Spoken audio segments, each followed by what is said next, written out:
নমস্কার, আমি শ্রীপ্রণয়। আজ আমি 30শে সেপ্টেম্বর অর্থাৎ সোমবারের রাশিফল নিয়ে আপনাদের কাছে হাজির হয়েছি। মেষ রাশির ক্ষেত্রে শিক্ষার্থীদের শিক্ষালাভে উন্নতি, আয়োজক শুভ। বৃষ রাশির ক্ষেত্রে আয়োজক শুভ, কোনো সৎ ব্যক্তির সান্নিধ্য লাভ করবেন।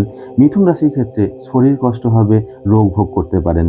কর্কট রাশির ক্ষেত্রে দিনটি আপনার জন্য শুভ নয়, পদের অবনতি হবে। সিংহ রাশির ক্ষেত্রে আয়োজক শুভ, ভ্রমণ যোগ বর্তমান। কন্যা রাশির ক্ষেত্রে মানসিক চঞ্চলতা বৃদ্ধির কারণে যে কোনো কাজে বাধা পাবেন কিন্তু আজকে। তুলা রাশির ক্ষেত্রে বাণিজ্যে আয় বৃদ্ধি পাবে। খেলোয়াড়দের জন্য আজকের দিনটি অত্যন্ত শুভ। বৃশ্চিক রাশির ক্ষেত্রে কর্মে সফলতা লাভ, তবে কোনো গোপন কর্ম করতে যাবেন না আজকে। ধনু রাশির ক্ষেত্রে নতুন কিছু প্রাপ্তি হবে, তাই সুখ লাভ করবেন।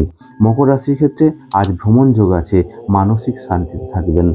কুম্ভ রাশির ক্ষেত্রে পাড়া প্রতিবেশী বা আত্মীয় স্বজনদের মধ্যে অশান্তি হতে পারে কিন্তু, এবং মীন রাশির ক্ষেত্রে কোনো সৎ ব্যক্তির সঙ্গে সৎ কাজে লিপ্ত হতে পারবেন। নমস্কার।